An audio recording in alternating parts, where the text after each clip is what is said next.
ভুলেও এই দুইটি সময় ঘুমাবেন না, তাহলে বিপদে পড়বেন। রাসূলুল্লাহ সাল্লাল্লাহু আলাইহি ওয়াসাল্লাম বলেছেন, আমার উম্মতেরা যেন এই দুইটি সময় ভুলেও না ঘুমায়, কারণ এই দুইটি সময় ঘুমানোই তাদের ধ্বংসের কারণ হবে। প্রিয় নবী সাল্লাল্লাহু আলাইহি ওয়াসাল্লাম কেন এই দুইটি সময় ঘুমাতে নিষেধ করেছেন তা নিয়ে আধুনিক বিজ্ঞানও দিয়েছে চাঞ্চল্যকর তথ্য, যা শুনলে আপনার শরীর শিউরে উঠবে। বাংলাদেশের 90% মানুষই এই ভুল করে থাকে, কারণ বিষয়টি আমাদের সকলেরই অজানা। তাই আপনাদের জানাবো রাসূলুল্লাহ সাল্লাল্লাহু আলাইহি ওয়াসাল্লামের সতর্কবাণী ও আধুনিক বিজ্ঞানের সত্যতা প্রমাণ সম্পর্কে। আপনাদের কাছে একটি প্রশ্ন, আপনারা কি রাসূলুল্লাহ সাল্লাল্লাহু আলাইহি ওয়াসাল্লামের পক্ষে নাকি আধুনিক বিজ্ঞানের পক্ষে? অবশ্যই কমেন্ট করে জানাবেন। এদিক সেদিক অনেক সময় নষ্ট করেছেন, কষ্ট করে আজকের ভিডিওটি সম্পূর্ণ দেখবেন এবং এই দুই সময় ঘুমানো থেকে বিরত থাকবেন। প্রিয় দর্শক, অবশ্যই ভিডিওটি শেয়ার করে দিবেন, কারণ আপনি যদি আমল নাও করেন, অন্য কেউ আমল করলে তার সমপরিমাণ নেকি আপনার আমলনামায় লিখতে থাকবে। তো চলুন সময় নষ্ট না করে জেনে নেই কোন দুইটি সময় রাসূলুল্লাহ সাল্লাল্লাহু আলাইহি ওয়াসাল্লাম ঘুমাতে নিষেধ করেছেন।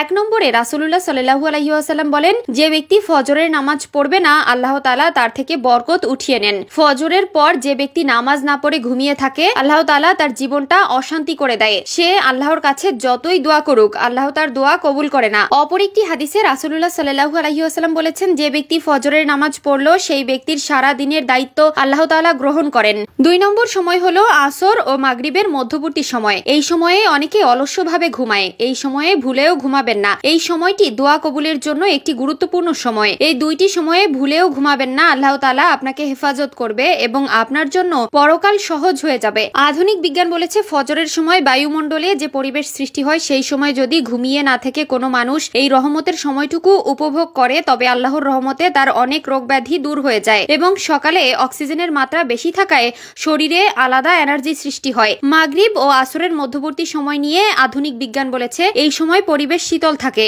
অতিরিক্ত ঠান্ডা ও অতিরিক্ত ঘুম অনুভব হয় না। এই সময়টি না ঘুমিয়ে যদি কেউ একটু ঘোরাফেরা করে, তার শরীরে আধ্যাত্মিকভাবে আরোগ্য লাভ করবে, অলসতা দূর করবে এবং মস্তিষ্ক থাকবে সজীব। সুবহানাল্লাহ। বাংলাদেশের 90% মানুষই এই ভুল করে থাকে, কারণ বিষয়টি আমাদের সকলেরই অজানা। প্রিয় নবী তার উম্মতদের কতই না ভালোবাসেন, কতই না সতর্ক করে দিয়েছেন। যারা প্রিয় নবীর কথা মানে না, তারা হাসরের ময়দানে রাসূলুল্লাহ সাল্লাল্লাহু আলাইহি ওয়াসাল্লামের শাফায়াত হতে বঞ্চিত হবে এবং তাদেরকে উম্মত বলে পরিচয় দিবেন না। প্রিয় নবীর প্রত্যেকটি কথাই আজকের এই আধুনিক বিজ্ঞান প্রমাণ করে দিচ্ছে। সুবহানাল্লাহ। প্রিয় নবী বলেছেন, তোমরা পেটের 3 ভাগের 1 ভাগ খাবার খাও, 1 ভাগ পানি এবং 1 ভাগ খালি রাখো। এতে তোমাদের শরীর সুস্থ থাকবে এবং রোগ থেকে দূরে থাকতে পারবে। বিজ্ঞানীরাও একই নিয়মের সাথে মত দিয়েছে। 3 নম্বর কারণটি হলো বেশি কথা বলা যাবে না। প্রিয় দর্শক, যারা অতিরিক্ত কথা বলে তাদের হায়াত খুব তাড়াতাড়ি ফুরিয়ে যায়। তাই যত কম কথা বলবেন আপনার জন্য ততই ভালো। আল্লাহ